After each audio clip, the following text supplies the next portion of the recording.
Buenos días, tengan todos ustedes. Un placer y un gusto poderlos saludar por este medio. Reciban un saludo de parte de todos los que formamos Templo Cristiano de Restauración Familiar. Hoy en esta mañana, una mañana muy fría, bastante fría. Aquí en la iglesia tenemos piso y créanme lo que está frío. Pero Dios es bueno y Dios tiene grandes cosas para nosotros esta mañana y para usted también. Para usted que nos va a empezar a sintonizar, a ver, espero que esté en su casa, comodito ahí, tomándose una tacita de café, listo con su Biblia, con su libro, con su cuaderno de apuntes, con un buen lapicero, con una buena pluma, para que usted tome apuntes y pueda corroborar lo que aquí se platica, se dice y se predica. Así que, sin más preámbulos, vamos a empezar. El mensaje de hoy se llama ¿a qué vino Jesús al mundo? Es una pregunta. ¿A qué vino Jesús al mundo? Fíjense que cuando yo iba, hace muchos años, cuando yo iba a la iglesia católica, alguna vez yo me pregunté esa pregunta, ¿a qué vino Jesús al mundo? Pero yo veía que en el altar principal estaba la Virgen de Guadalupe y a un lado, con un montón de veladoras abajo, estaba Jesucristo en la cruz, crucificado. Entonces, ahora, cuando ya empecé a estudiar las Escrituras, empecé a estudiar la Biblia, empecé a tener más conocimiento de la Biblia, me empiezo a dar cuenta que no es tan importante la Virgen María, que pasa a segundo término. Primeramente, como prioridad, el más importante es Jesucristo. Porque si usted se da cuenta, Jesucristo fue el que fue a la cruz y fue crucificado para que tú y yo fuéramos salvos. ¿Salvos de qué? Salvos del pecado, salvos de las enfermedades. Porque nosotros en sí no hubiéramos podido pagar ese precio. Tendría que venir un Salvador, que es Jesucristo, a pagar por todos los pecados de nosotros. Entonces, yo con esto lo estoy diciendo. No se me vaya a ofender nadie que es católico. No estoy diciendo que la Virgen María no es importante. Claro, tiene una parte importante porque fue la mujer que usó Dios para que naciera el Salvador de este mundo. Claro que es importante, pero no es más importante que Jesucristo. Porque Jesucristo fue el que pagó por todos nosotros. Fue el que estuvo en la cruz. La que estuvo al pie de la cruz fue la Virgen María. Esa fue la que estuvo ahí. O sea, el nombre María estuvo ahí al pie de la cruz. Ahora, ¿por qué la pregunta, ¿a qué vino Jesús al mundo? Y es muy claro, lo podemos ver en la Biblia.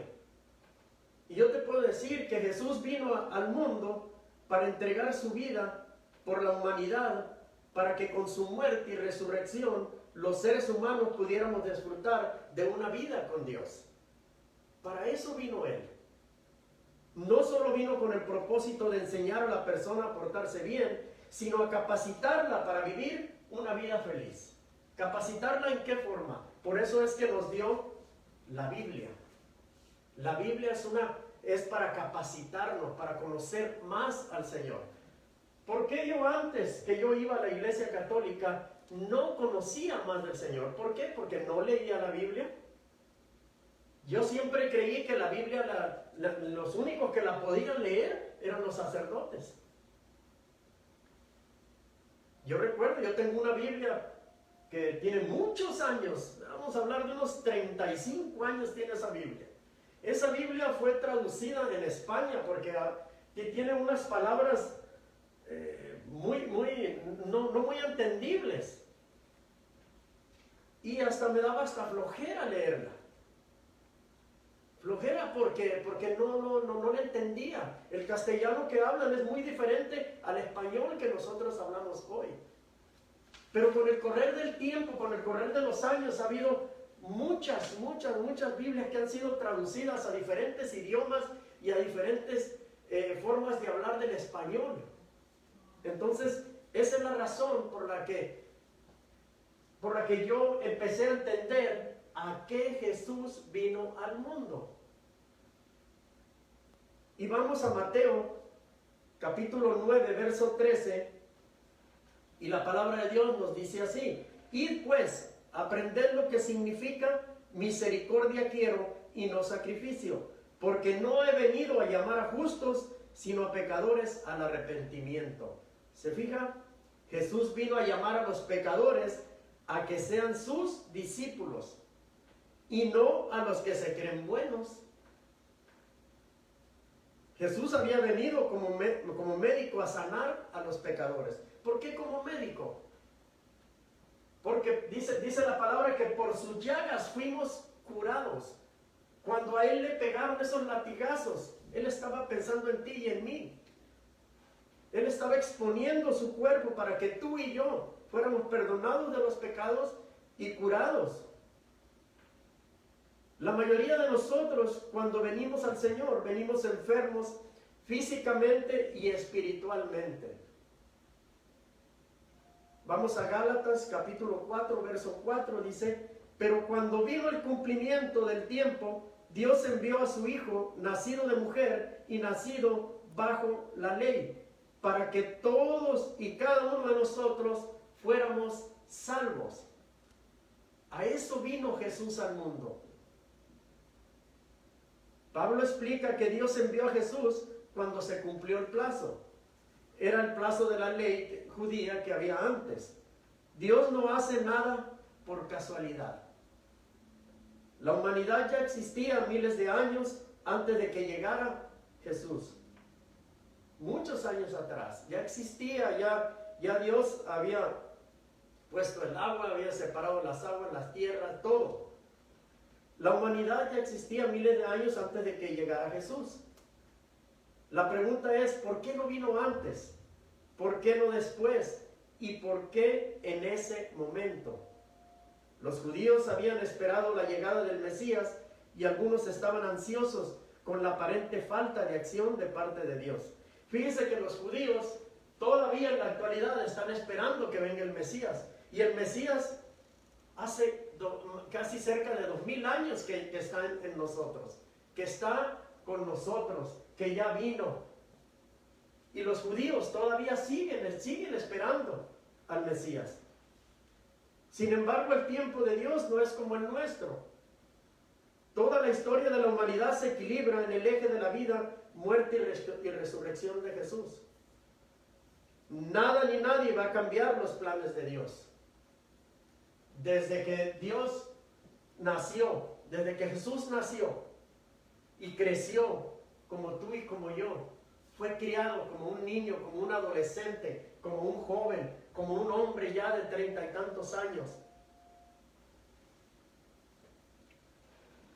Segunda de Pedro 3, capítulo 3, verso 8 y 9 dice: mas, oh amados, no ignoréis esto, que para con el Señor un día es como 1000 años y 1000 años como un día.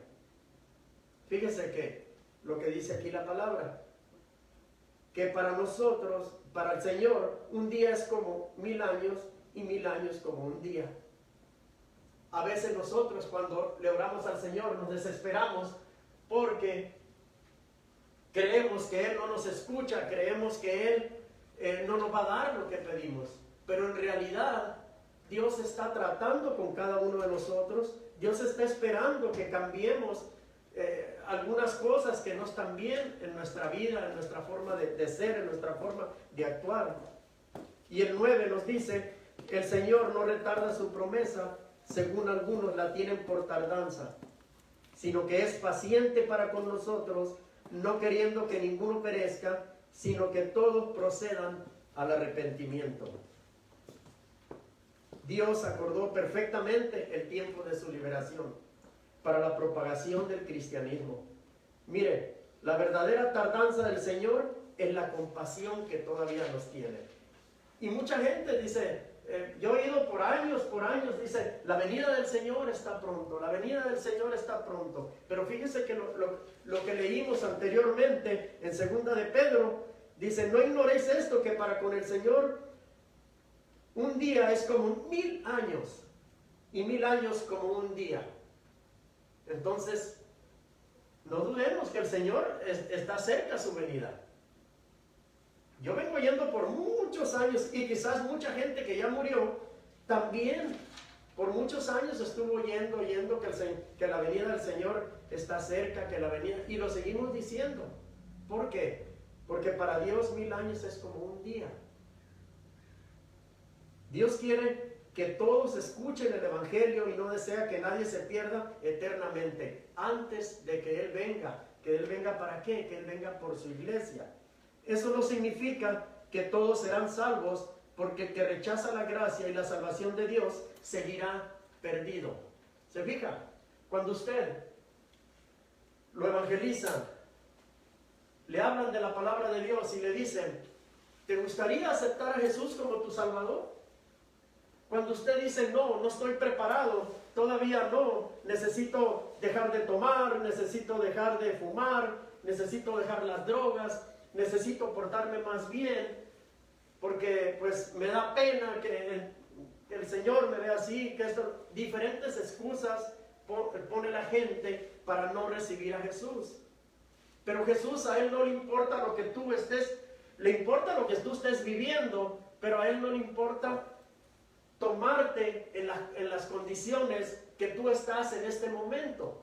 Él lo que quiere es salvarte. ¿Salvarme de qué? Pues puedes preguntar tú. Salvarme del fuego eterno. Salvarme de irme al infierno en lugar de irme al cielo con Él. Y eso es lo que dice la palabra. Que el Señor desea que nadie se pierda.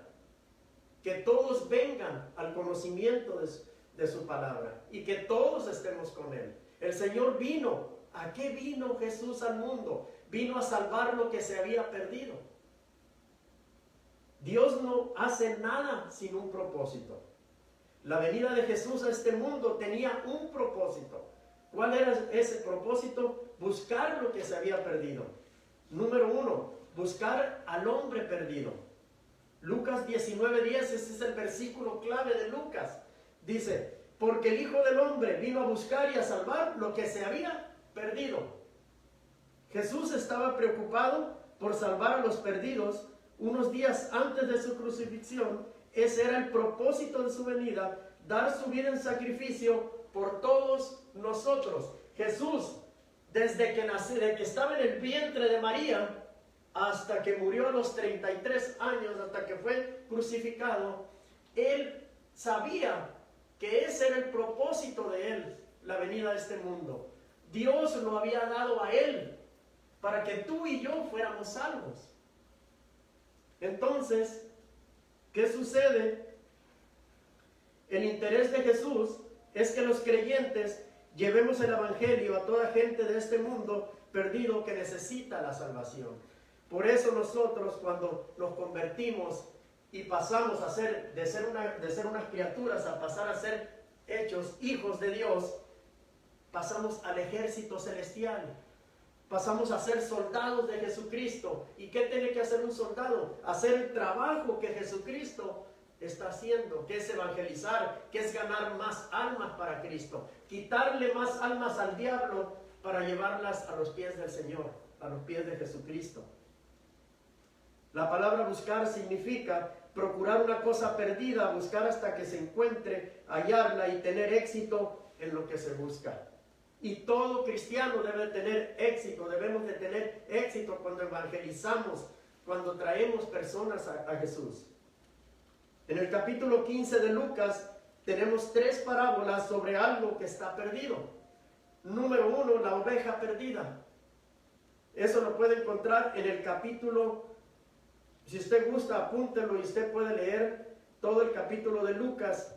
Y ahí, como número 1, va a ser la oveja perdida, la moneda perdida y la parábola del hijo pródigo. En todo el capítulo, no lo leemos por falta de tiempo, pero usted lo puede leer y usted puede corroborar lo que le estoy diciendo, que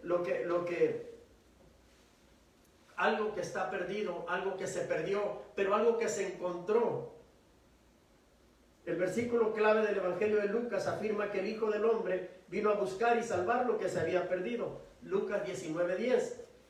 Las tres parábolas del capítulo 15 nos enseñan el propósito del ministerio terrenal de Jesús y nos revela el deseo de Dios de salvar a los perdidos. Y nos enseña también que el buscar a los perdidos es de suma importancia con el fin de redimirlos para el corazón de Dios. Fíjese, Dios y los ángeles se ponen felices cuando un pecador se arrepiente. Cuando usted acepta a Jesús como su Salvador, hay fiesta en el cielo. Si usted es cristiano ya convertido, cuando usted pasó enfrente y el predicador oró por usted y usted repitió la oración del pecador y usted lo recibió a Jesús, en ese momento que usted estuvo repitiendo la oración y cuando usted dijo amén, en el cielo hubo fiesta. ¿Por qué? ¿Por qué hubo fiesta? Porque le arrebataron un alma al diablo y la llevaron a los pies del Señor. Ningún sacrificio es demasiado grande en la búsqueda de los perdidos para llevarlos a Cristo. Todo sacrificio que usted haga para Dios tiene su recompensa. Cada alma que usted gana para Cristo no necesita ser un predicador, no necesita ser un evangelista, no necesita estar detrás de un podio para estar predicando, para ganar almas para Cristo. Usted que ya está convertido, que es un hijo de Dios, con simplemente y sencillamente con su testimonio, le puede ganar a su familia, a sus hijos, a su esposa, a su esposo, a sus hermanos, a sus parientes. Simple y sencillamente usted se los puede ganar predicándoles y diciéndoles las maravillas que Dios ha hecho en su vida. Así es como usted puede hacer el trabajo que Jesús le ha encomendado, que es la gran comisión de Mateo 28, 18 y 19. Número 2, llamar. ¿A qué vino Jesús al mundo? Llamar a los pecadores al arrepentimiento. Lucas 7:22. Y respondiendo Jesús le dijo: id y hacer saber a Juan lo que había visto y oído. Los ciegos ven, los cojos andan, los leprosos son limpiados, los sordos oyen, los muertos son resucitados, y a los pobres es anunciado el Evangelio. Aquí Juan había mandado, cuando él estaba en prisión, había mandado a dos de sus mensajeros que fueran y vieran a Jesús. Juan lo que quería saber era si Jesús, si todavía andaba haciendo lo que él había venido a hacer. Entonces estos dos mensajeros de Juan el Bautista, Jesús les dijo que regresaran a Juan y le digan lo que él había visto hacer. Esto sucedió cuando Juan estaba en la cárcel. ¿Qué le mandó decir? Le mandó decir Jesús, les dijo: id y hacer saber a Juan lo que había visto y oído. Fíjense lo que andaba haciendo Jesús. Los ciegos ven, los cojos andan, los leprosos son limpiados, los sordos oyen, los muertos son resucitados, y a los pobres es anunciado el Evangelio. ¿Qué andaba haciendo Jesús? Evangelizando, curando enfermos, sacando demonios, anunciando el Evangelio. Él andaba trabajando en lo que el Padre le había mandado. La palabra llamar significa captar la atención de una persona con un grito o acción para avisar de algo importante, a veces de peligro o de muerte. Hebreos 2:13 dice: ¿cómo escaparemos nosotros si descuidamos una salvación tan grande, la cual, habiendo sido anunciada primeramente por el Señor, nos fue confirmada por los que oyeron? El creyente que a causa de la negligencia descuida las verdades y las enseñanzas del Evangelio está en un gran peligro de que lo arrastre la corriente de este mundo. Por eso no debemos de dejar de estudiar la Biblia. La Biblia nos va a enseñar los pasos y el camino que debemos tomar para poder entender por qué Jesús vino a este mundo. ¿A qué vino a este mundo? Si nosotros como creyentes nos convertimos, pero no estudiamos la palabra, no estudiamos la Biblia, no vamos a poder estar informados de lo que sucedió con nuestro Salvador, qué fue lo que hizo, qué fue lo que sucedió, cómo se inició el mundo, cómo se inició la tierra, cómo Él hizo tantos milagros. La única forma es estudiando la palabra de Dios, que es la Biblia, para que podamos entender lo que Dios hizo en este mundo y lo que Dios nos manda a hacer. Algunos creyentes se vuelven indiferentes a la palabra de Dios y empiezan a dejar de perseverar en la lucha en contra del pecado y empiezan a alejarse lentamente de los caminos de Dios. Cuando eso sucede, si usted como nuevo creyente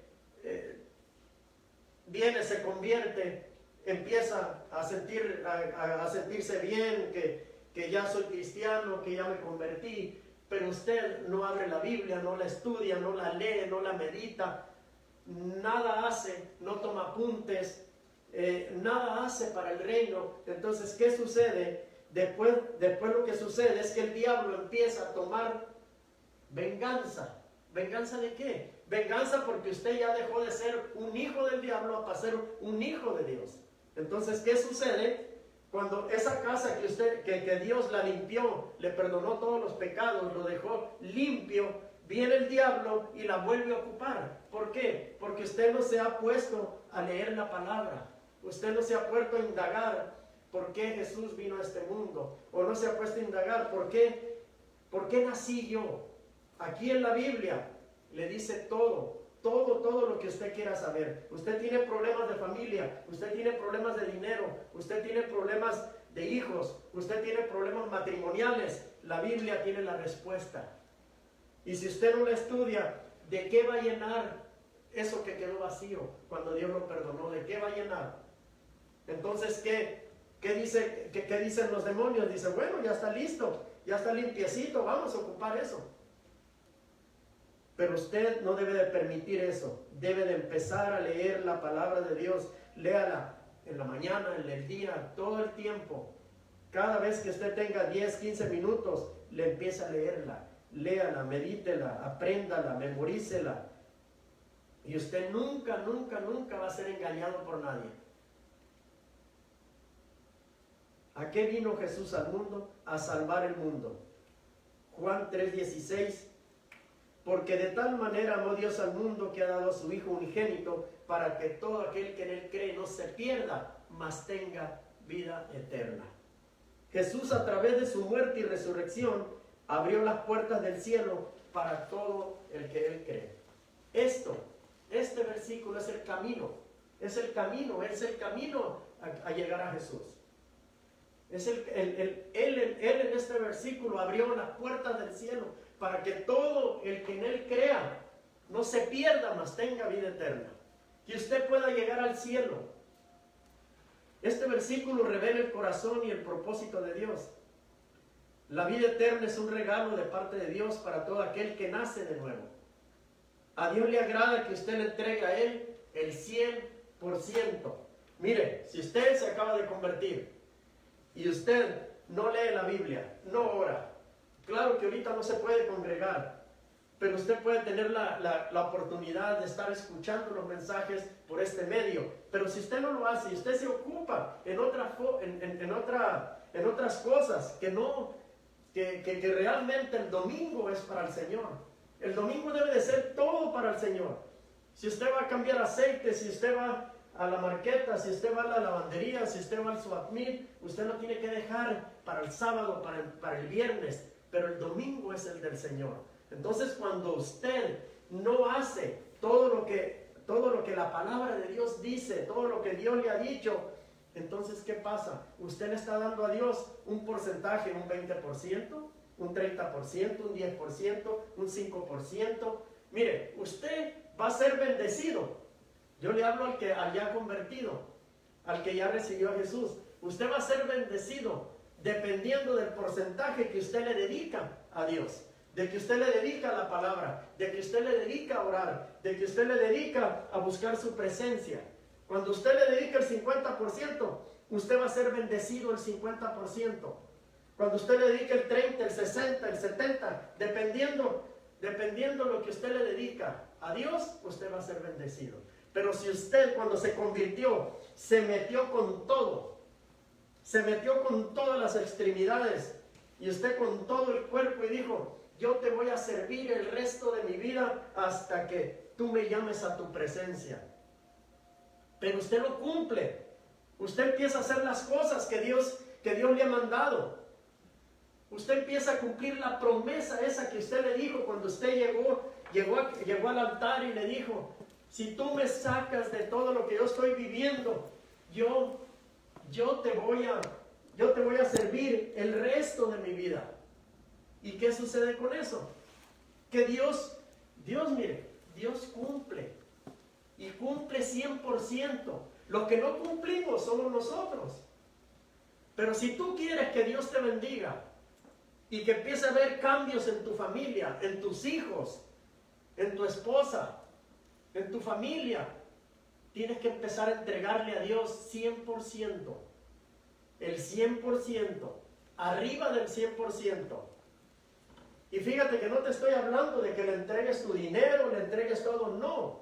Eso puede ser. Pero lo más importante que necesita Dios de ti es que tú le entregues su corazón, que le entregues tu alma, que le entregues todo lo tuyo, que le entregues tu familia, tu trabajo.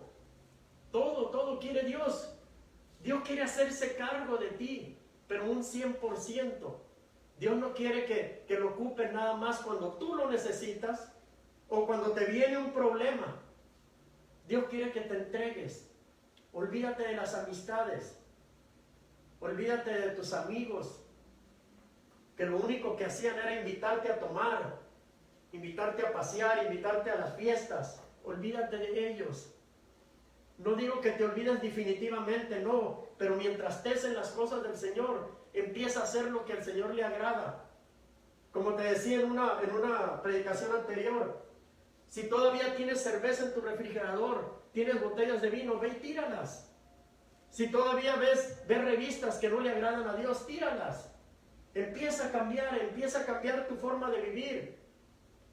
Ya no te enojes tanto, no discutas.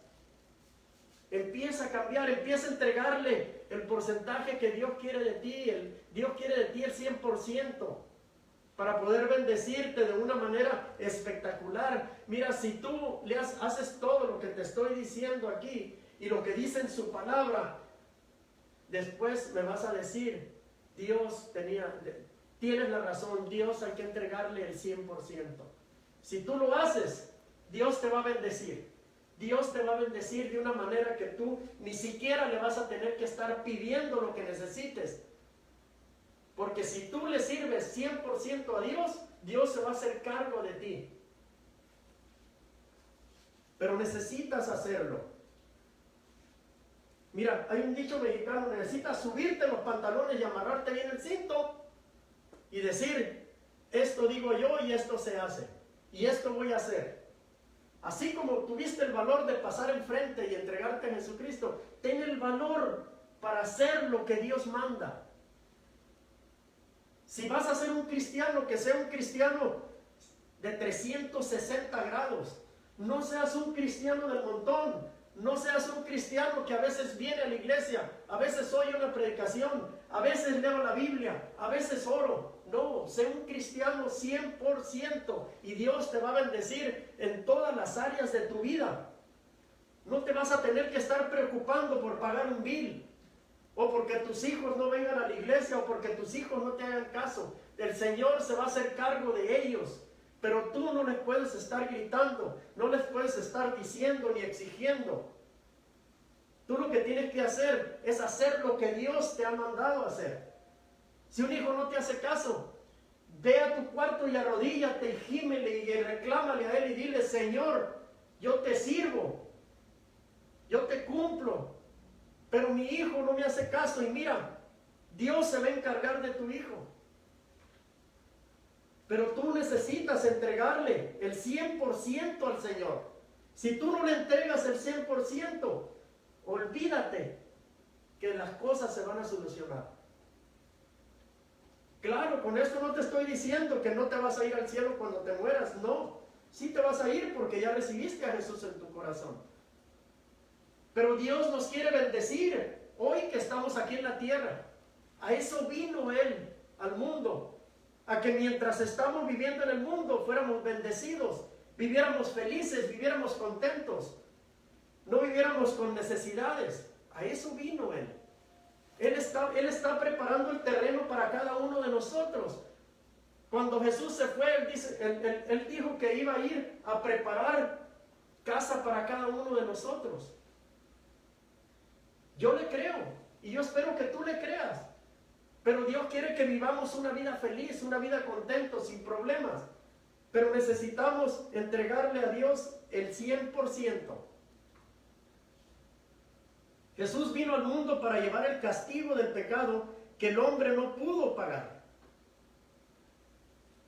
En Juan 12:47 dice la palabra de Dios, dice: al que oye mis palabras y no las guarda, yo no le juzgo, porque no he venido a juzgar al mundo, sino a salvar al mundo.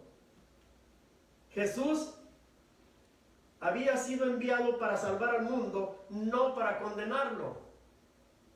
El mundo no necesita ser condenado porque ya lo estaba.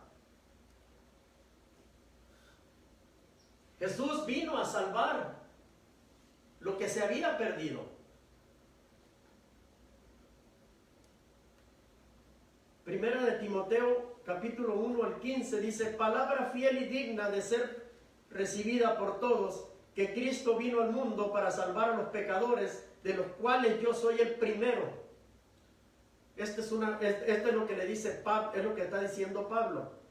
Pablo confesó que solo a través de la gracia de Jesús recibió la vida eterna. Fíjese, y este Pablo antes él perseguía a los cristianos, los arrastraba, tocaba la puerta y los agarraba de las greñas y los arrastraba, los mataba y los entregaba. Era tremendo Pablo. La misericordia de Dios hacia Pablo debe motivar a todo creyente a presentar el evangelio a los pecadores, confiando en que el poder y la gracia de Dios puede redimirlos y transformarlos a la vida. El Señor hizo maravillas con Pablo. Y Pablo mataba a los cristianos, los arrastraba, los torturaba. Ahora, tú y yo no hacíamos eso. Pero vivíamos en pecado, teníamos una mala manera de vivir. Y Dios, si con Él hizo maravillas, ¿te imaginas con nosotros qué no puede hacer el Señor? Pero necesitamos entregarle el 100% de nuestra vida. El significado de salvar es librar a una persona de un accidente, librar a una persona de una sentencia de muerte. Y 3, sanar, curar a una persona de una enfermedad de muerte o del pecado que está viviendo. ¿Cuánta gente está enferma del alma? Hoy estamos viviendo. ¿Cuánta gente con rencor, con odio, con desespero? Todas estas enfermedades son espirituales y están ocasionando enfermedades físicas.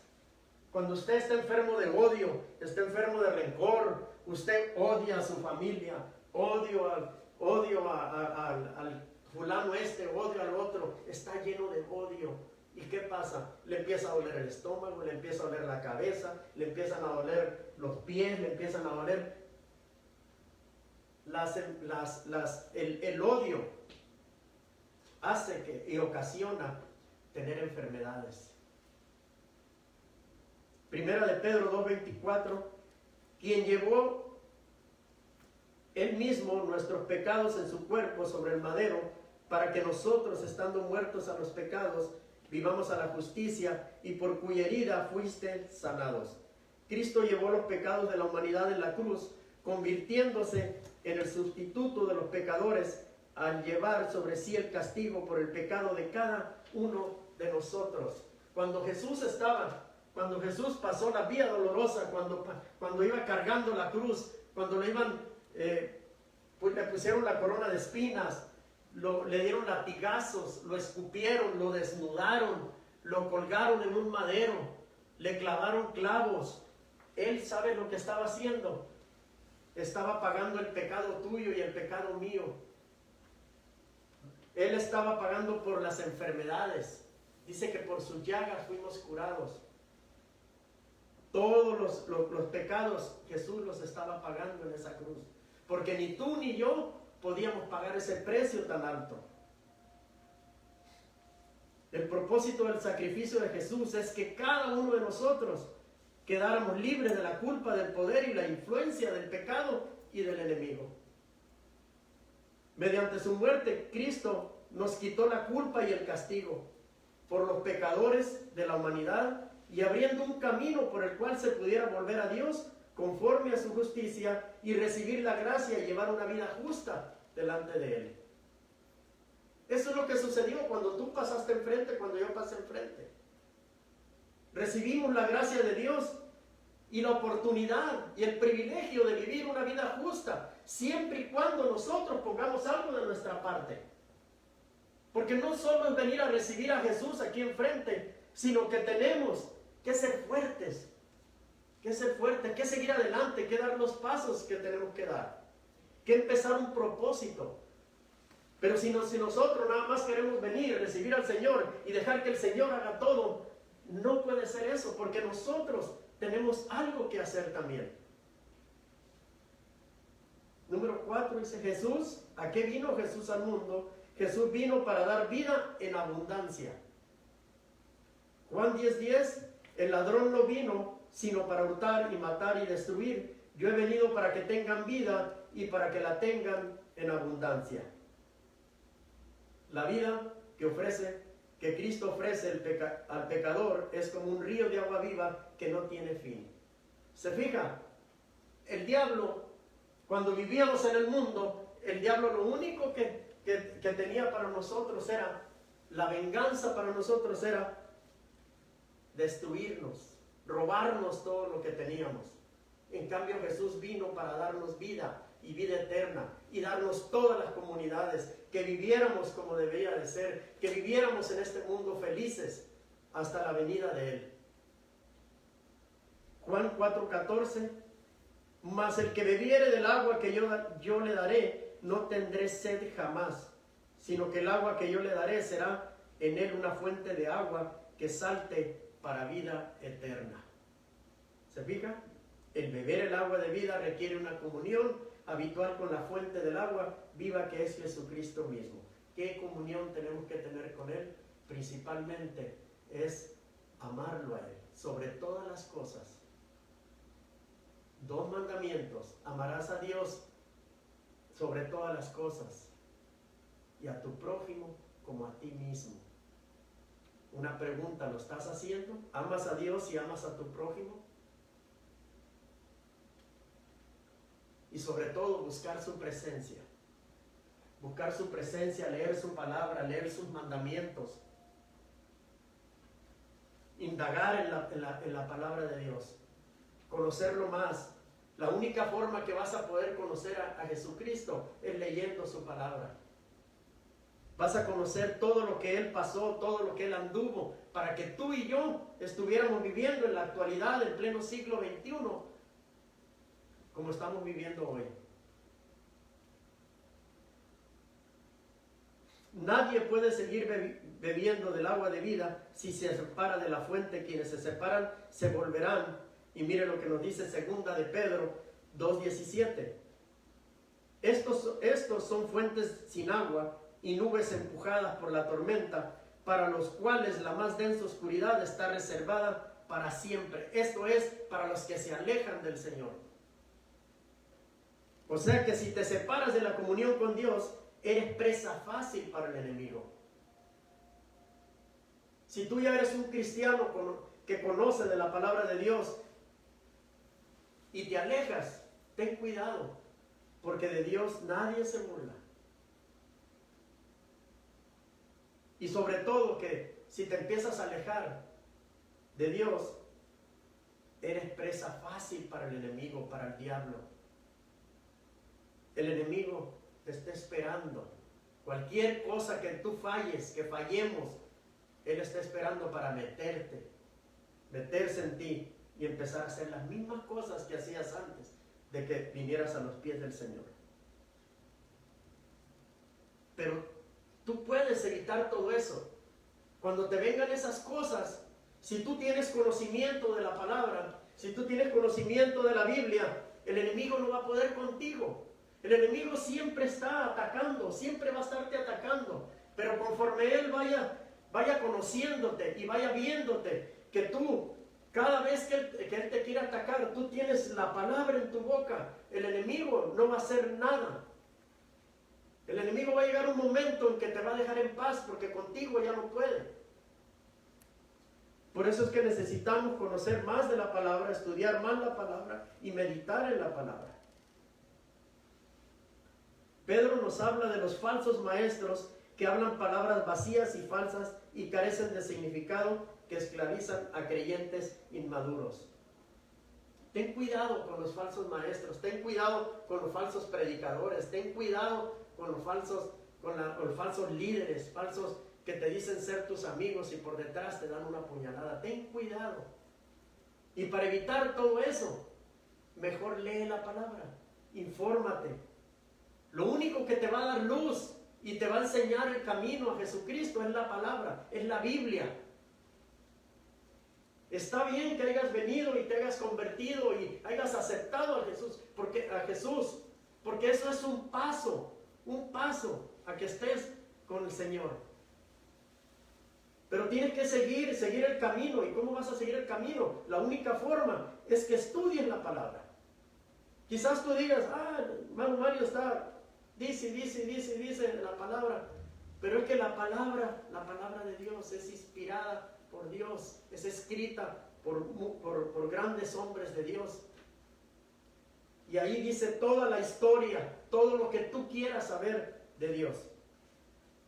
Y ahí tienen las armas para poder atacar al enemigo. Que el enemigo no se acerque ni a tu casa, ni a tu trabajo, ni a tu propia persona. Número 5. ¿A qué vino Jesús al mundo? También vino para dar su vida en rescate. Para tomar el lugar del hombre pecador, condenado y sentenciado a la muerte eterna. O sea, Jesús vino para tomar el lugar tuyo y el lugar mío, para evitar que fuéramos a la muerte eterna. Mateo 20:28 dice: como el Hijo del Hombre no vino para ser servido, sino para servir y para dar su vida en rescate por muchos. La muerte de Cristo es el precio pagado por la liberación de los hombres y las mujeres del dominio del pecado y de Satanás. Cristo nos libró de la condenación del pecado y de la muerte. Fíjense que aquí hay algo muy importante. Cristo nos liberó, pero nosotros tenemos que hacer nuestra parte. Muchas veces nosotros pensamos que cuando pasamos enfrente y Dios nos perdona, ya la tenemos hecha. No, tenemos que hacer nuestra parte. Como les decía anteriormente, tenemos que entrar a un proceso. Y ese proceso es para limarnos, para pulirnos, para sacar todas las costras, lo malo, la mala manera de vivir, el alcoholismo, la drogadicción, las malas palabras, cómo estabas viviendo, cómo estabas tratando a tu familia, cómo te comportabas en el trabajo, cómo era tu vida. Dios te está puliendo, Dios te está... Pero tienes que dar un paso de fe y decir, ya me convertí, ahora tengo que entrar a ese proceso de pulimiento, de que eres como un diamante en bruto que Dios se encarga de estarte puliendo para que brilles, para que seas la luz del mundo, para que seas la sal del mundo, para que donde tú llegues pueda la luz de Jesús pueda estar en ti, pueda brillar. Pero necesitas, después de convertido, entregarte a personas, ponerte en las manos de personas que te pueden ayudar para salir de todo eso, para pulirte, para que aprendas a estudiar la Biblia, para que aprendas la Biblia. Pero necesitas poner algo de tu parte.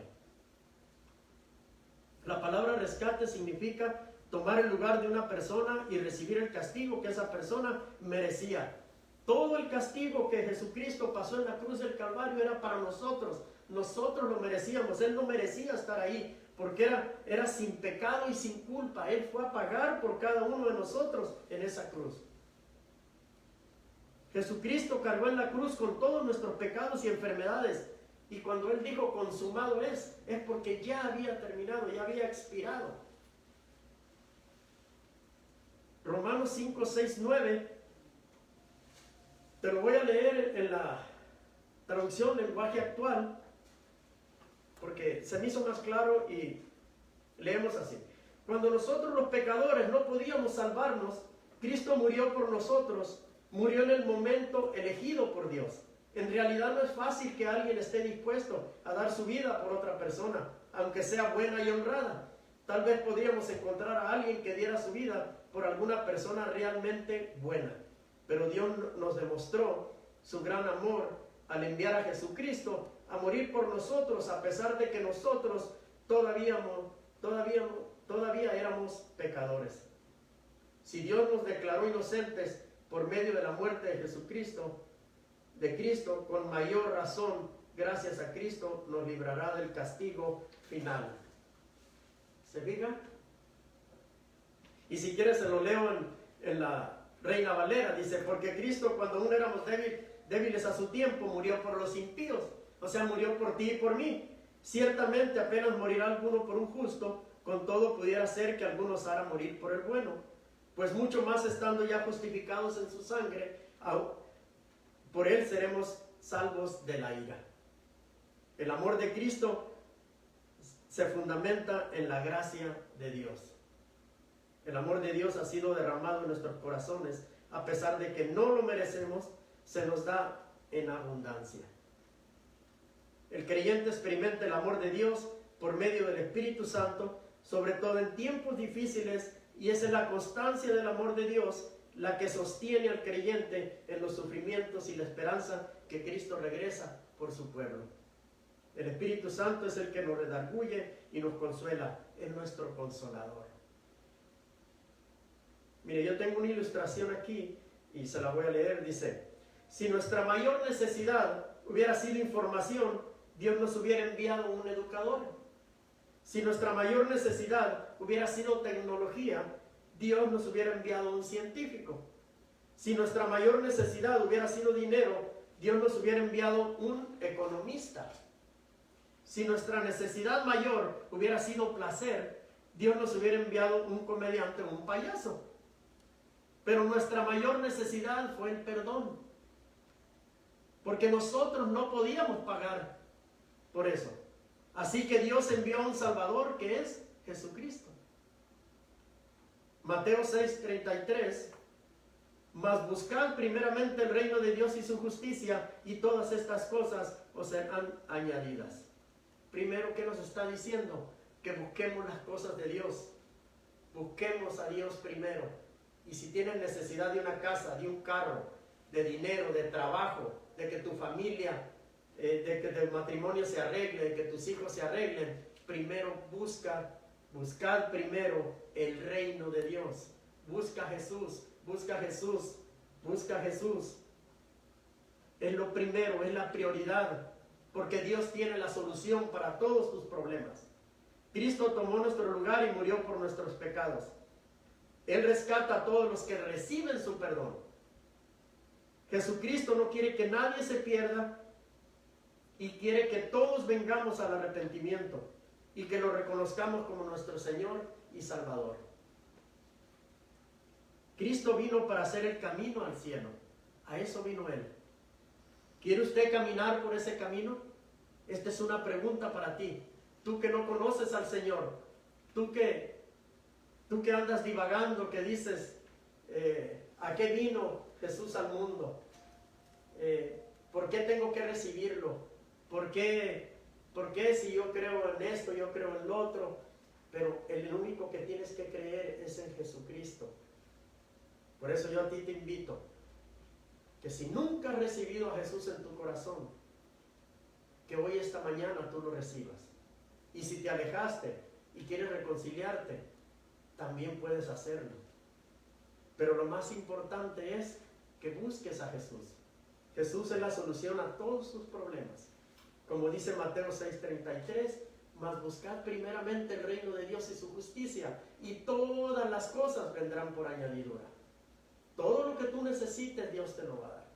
Pero siempre y cuando tú des el paso de fe y te pongas a la disposición de Él, y le sirvas 100%, y aceptes el propósito que Dios pone en tu vida. El propósito es para pulirte, para que aprendas más, para que dejes tu mala manera de vivir y las cosas que hacías antes. Jesús le dijo: yo soy el camino y la verdad, y nadie viene al Padre si no es por mí. Tú no puedes venir por nadie, por ningún santo, ni por María, ni por el santo fulano, ni nada. El único camino es Jesucristo. He aquí que yo estoy a la puerta y llamo. Si alguien oye mi voz y abre la puerta, entraré a él y cenaré con él y él conmigo. Jesús invitándote en Apocalipsis 3:20. Romanos 10:9-10 dice: he aquí que si confesares con tu boca que Jesús es el Señor y creyeres en tu corazón que Dios lo levantó de los muertos, serás salvo. Porque con el corazón se cree para justicia, pero con la boca se confiesa para salvación. Así que yo te voy a pedir que repitas conmigo esta oración ahí donde te encuentras, ahí en tu casa.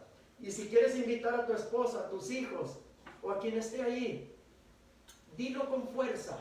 Necesitamos que estas palabras las oiga el diablo. Porque el diablo no puede, si tú te quedas callado, el diablo no puede oír lo que tu mente está diciendo. El diablo no entra a tu mente.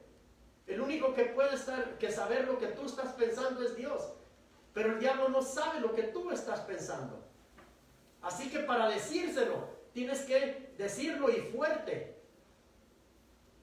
Así que yo te voy a pedir que repitas: Señor Jesús, te necesito. Gracias por morir en la cruz por mis pecados.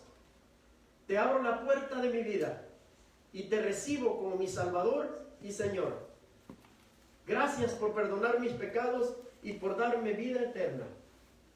Toma el control de mi vida. Gracias por escribir mi nombre en el libro de la vida. Hazme la persona que tú quieres que yo sea. Amén. Si tú hiciste esta oración, yo te felicito porque has dado un gran paso en tu vida. Y créemelo, la vida del cristiano no es fácil. Pero si tú le das 100% a Dios, hoy que lo recibiste y te entregas a Él y le entregas todas tus cargas, Dios va a hacer grandes cosas de ti y a tu familia igualmente. Así que yo voy a orar para terminar y con esto estamos despedidos. Padre, te damos gracias, Señor. Gracias por tu palabra, Señor. Gracias, Señor, por esta oportunidad que nos das, Señor, de poder predicar tu palabra, de poder enseñar tu palabra, Señor. Gracias, Espíritu Santo, porque sé que esta mañana estuviste aquí con nosotros, Señor. Gracias, Señor, porque por esas personas, Padre, que hoy te recibieron, por esas personas que hoy te reconciliaron. Hazte cargo de esa familia, Señor. Oramos, Padre, para que todos los que estén enfermos, Padre, tú puedas ponerle una mano de sanidad a cada uno de ellos, Señor. Y los que tengan problemas, Padre, de trabajo, de economía, Padre, dales un buen trabajo, Señor. Bendícelos, Padre. Oramos, Señor, para que esta pandemia, Padre, pronto termine, pronto puedan encontrar una cura, Padre. Gracias, Señor, por la vida de cada uno de ellos, Señor, y de sus familias, Padre. Yo bendigo, Padre, a la congregación de Templo Cristiano de Restauración Familiar. Y te pido, Señor, paciencia para ellos, Señor. Que sigan oyendo este mensaje, Padre, por este medio, Padre. Que muy pronto, Padre, el tiempo que tú decidas, Padre, vamos a estar todos reunidos aquí, Señor, para alabarte, para bendecirte, para decirte gracias, porque este tiempo que estamos pasando, Señor, ha sido una prueba difícil, una prueba dura, Padre, pero con tu ayuda, Padre, estamos siguiendo adelante, Padre. Gracias, Señor, por tu presencia esta mañana, Señor. Gracias, bendecimos a los que están escuchando, Padre, y no nos despedimos de aquí, de este lugar, mas no de tu presencia, Señor. Gracias, Señor. En el nombre de Jesús, amén y amén. Que Dios me los bendiga. Nos vemos el miércoles a las 7 de la noche. Gracias por su sintonía. Que Dios me los bendiga. Buenos días.